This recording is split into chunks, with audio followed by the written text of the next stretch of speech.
I'm Vin. I'm Sori. And this is a bonus track. This for you. For a very important reason. Today marks the 1 year anniversary of the death of Chris Cornell. big homie Chris Cornell. He went to the Ain't Self on this day last year. So we wanted to react to a song of his, and we wanted it to be kind of, we usually upload 11 and 7, if you haven't noticed. But we just wanted a surprise in the middle of the day, because, we wanted to honor him, but at the same time, raise awareness of the suicide. Yeah. And, we're going to be posting links to suicide hotlines at the bottom of the in the description. In the description, Yep. sorry. So right out the gate. Please get help if you feel like you're overwhelmed, or you feel like you're getting close to the edge, or you're thinking of ways to kill yourself. Get the help that you need. Don't wait till it's too late. Yep. You got people that love you, and the world wouldn't be the same. Like a famous person dies, it's like, because they're famous and they had all this attention, so and you might feel like, I'm not some big famous person, so nobody would care. People would care. We've got 12,000 people in our channel, and we've got 1,000 people in our Facebook community. But just the good, the bad, the ugly. It just wouldn't be this. It just wouldn't be the same. So even if it's something like that, Yep. stick around, huh? All right. Anyway, Audioslave, like a stone. Let's do it. All right.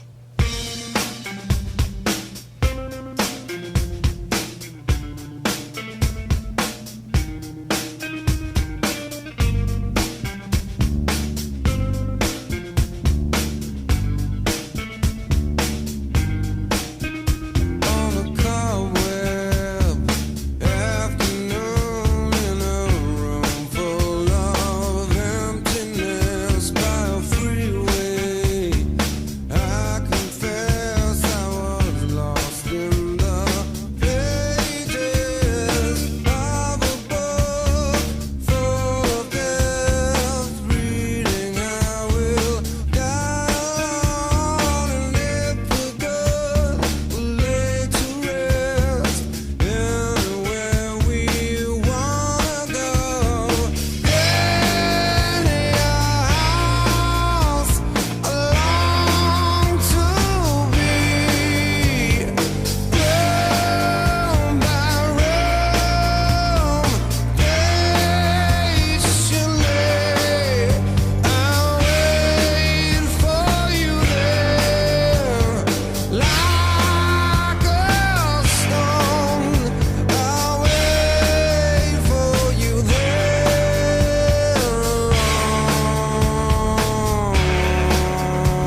It's a beautiful song. It takes on a different meaning now that he is passed on, I think.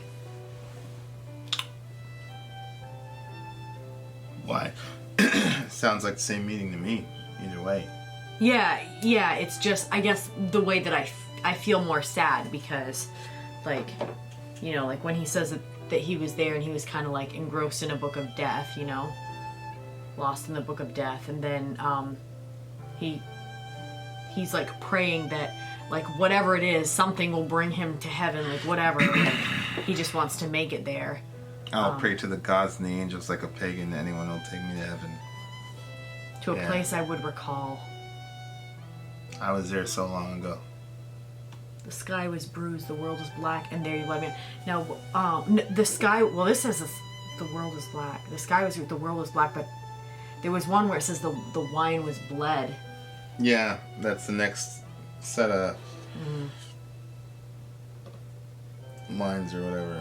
But what are you getting at? Well, it sounds like that he was just at a point in his life where death was becoming a thought that he had, like, and it was, I mean, he was reading it in that book and he was getting engrossed in it. I don't know what the book was, but it just became something that he was like, I don't know, almost distracted by. Not distracted, I can't even think of the word I'm trying to get at.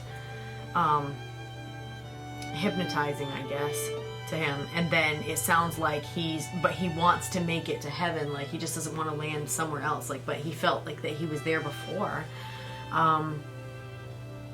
I don't know, it seems like he wanted to meet with God, but he wasn't. I mean, he wasn't. Well, because he was saying, like, that he was anything, like he was reaching out to everything to try to find it. So that means, like, if you were finding it in one place, you wouldn't be reaching out to all kinds of other things. But it seemed like he was on a pursuit, but he couldn't really find it. And because he couldn't really find it, then he was going to reach out to everything, like anything. He just wanted to make it to heaven. I would be curious to know, like, what, in his mind, what was heaven? Well, it's God's house. In your house I long to be. Right, that's true. He wanted to make it to God's house. You know, because there's that, you know, in my Father's house are many, you know, rooms. Mm-hmm. You know, Jesus said that to his disciples when he was leaving. He says, in my Father's house are many rooms, and I'm going to prepare a place for you, and if it were not so, I would have told you. Right. You know, and he says, you know, but what's crazy is Jesus says that, and then he says, you know the way to the place that I'm going. Mm-hmm. And it seems like here in this song, like he wants to get to God's house, but he doesn't know the way to get there. Yeah. So he's like, I'll wait. You know, I'll wait patiently. Mm-hmm. I'll pray to the gods. I'll pray to the angels. I'll pray whoever I'm supposed to pray to get to God's house. Mm-hmm. You know, but because he's alone.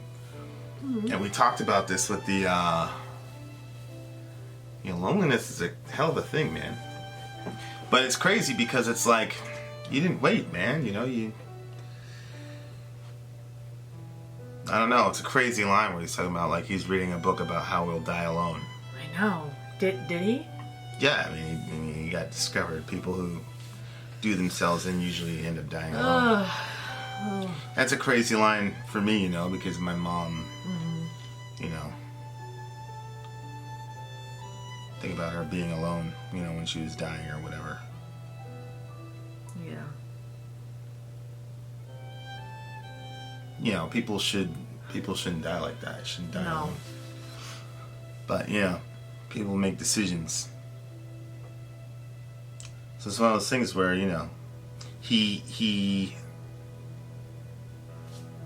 it's weird, like in the song, you know, and especially now we're looking in hindsight at this, but in the song, waiting patiently is just living. You know, like waiting patiently is living and trying to find some sort of inner peace, you know, to where, yeah. And you have people in the Bible like that, and you know, you have David in Psalm saying, you know, he wants to be in the house of God, and he says, when can I meet God? You know, that's why I always say, like, rock and roll and just this entire subculture is so much closer to. This is such a significant song to me, this is a spiritual song to me. Like, this is a song that, you know. Do you ever feel like that? What? Like, in your house I long to be, like, all of that, like, well, what yeah, he's explaining. I think everybody who... And it's crazy because he talks about, to a place I recall, I was there so long ago. Yeah. You know, the sky was, you gotta take that out. Yeah.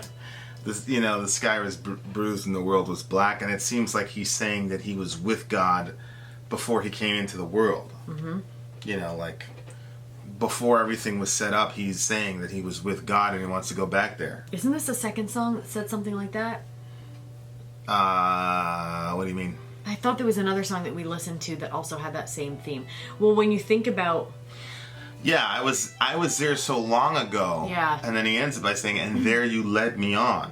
Mm. You know, it's kind of like he was there before all this happened. Yeah. Before the world was made. And then kind of God said, all right, Chris, you got to go into the world now. Mm-hmm. Yeah, I got to let you go. You got to go to the world. And he wants to go back, you know. It's pretty crazy. What were you going to say?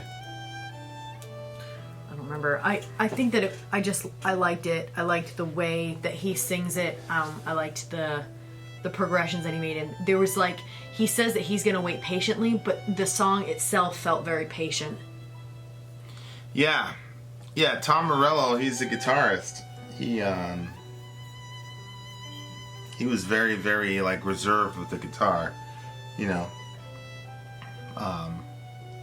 And all I read till the day was done, and I sat in regret and all the things I've done. So the book that he was reading was his life. You know, you have these ancient Near Eastern stuff about the book of death and the book of life, and you read through your book, and it summarizes, you know, your life. Even in Revelation, right? You know, Revelation 20, everything that you've done is in this book or whatever. Yeah. And this is a pretty self-aware. He's blessed people, he's wronged people. Mm-hmm. You know? And then in dreams till my death I will wander on. Yeah. It's so lonely sounding. Well, it's weird, man. You know, to be a person that literally millions of people idolize. Yeah, but I think that there's loneliness in that. You know what I mean? Like, because, and I've said it to you before, like, somebody in this situation, like, how can they, there's a Bible verse, too, that talks about, basically, like, something about the rich and then something about the poor. Like, the rich can, like, if you're rich, how can you really know who your real friends are? Right. You know, but if you don't have anything and somebody sticks beside you, you're like, they're sticking beside me because they love me. It's not because they're going to gain something from you. Because when you have something, all of a sudden everybody comes in, everybody wants to party with you, everybody wants to be your friend. So I'm sure that it was like that with him, that everywhere that he was a celebrity, he was an artist, he was, you know, so they wanted a piece of what he had, a piece of him, and then he never really felt like, you know. Yeah, it's a lonely place. You're like that in almost every environment I've ever seen you in. People just kind of flock to you, and but I don't know, like there's always something to gain from you because you have so much, like, knowledge and you have so much personality and stuff like that. Do you ever feel like that? Well, I mean, you see stuff like in the Bible where Jesus is like a man of sorrows. Yep. And there's this passage in Isaiah 53 about him being rejected, and I remember reading, there was this guy and he was critiquing Christianity. He was like, Jesus wasn't rejected, what are you talking about? He had whole crowds of people following him and robbing him. What the hell are you talking about? And I remember being very young and being very confused, because I'm like, this guy is right. How in the world could the Bible say that Jesus was rejected, but then he had all these people around him? Right. And it's, well, how does a guy who's worshipped by literally millions of people still feel that lonely and that empty? Mm-hmm. And I think it amazes me how, like, all the different ways that Jesus genuinely can relate to all of us. You know? So because he was like this particularly gifted individual who could do all these amazing things and heal people, he then became sort of like this and he, I'm sure he healed a lot of people with his music, and so he kind of became this Christ figure. Yep. And you become very lonely. You become a very lonely person. Wow. Because you nobody ever really hears what you have to say.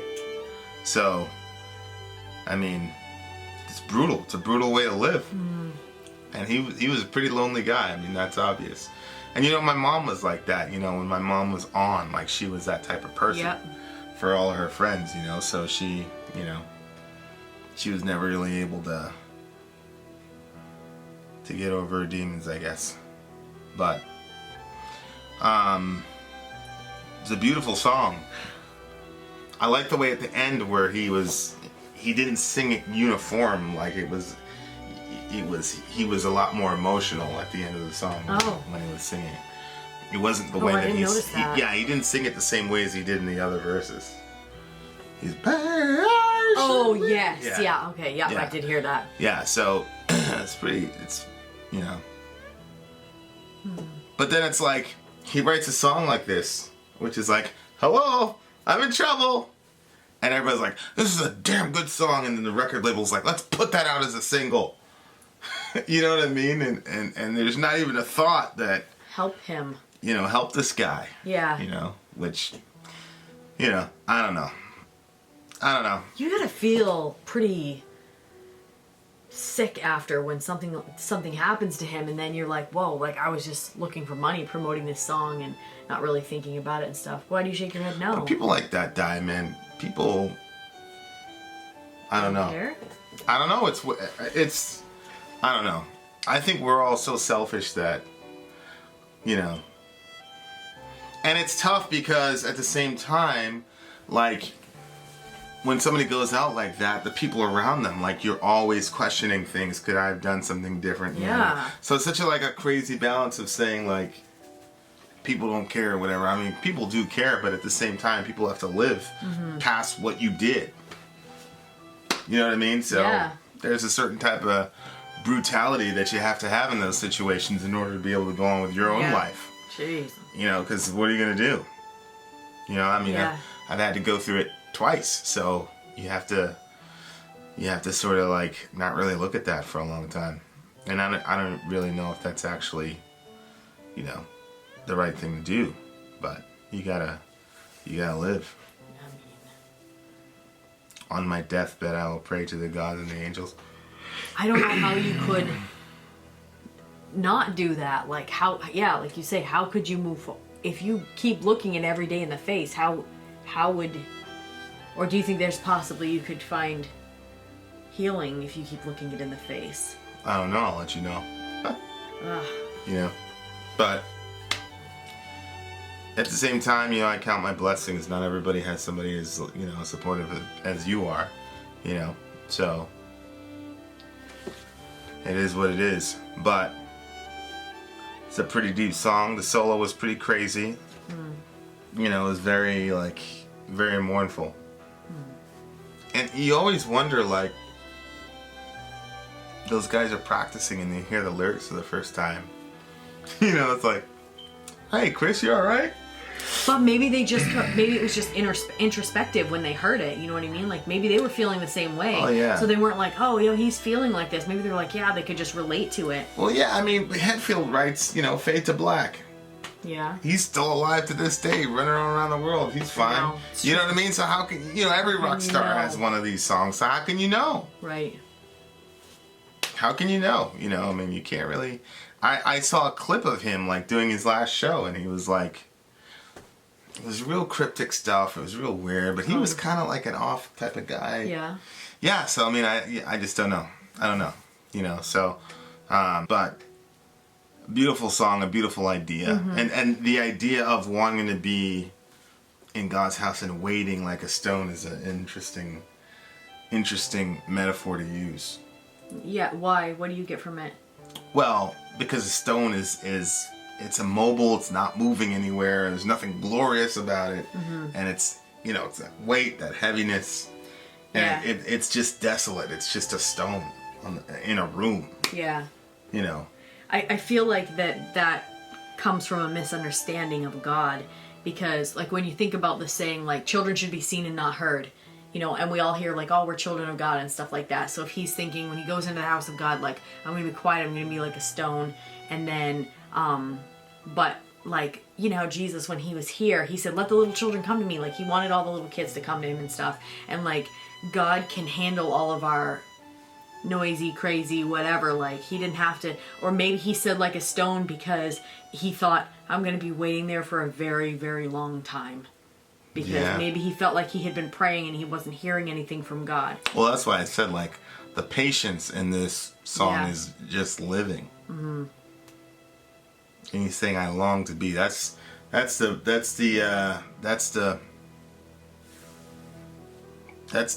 amazing moment of self-awareness to realize that you long to be. Yeah, I'm assuming it's God's house. I mean, who's he talking to? Mm-hmm. But yeah, it's pretty crazy. So obviously, I'm not gonna vote on this song, but I did wanna play the song, and I did wanna have the conversation, and I did wanna, you know, if we get 20,000 views on this thing or whatever, you know, good, you know, not for any of the other, you know, YouTube bullshit, but just the, you know, what we found. For the fact of being able to say at the beginning, like, if you're having issues, like, go to the hotlines, get the help that you need.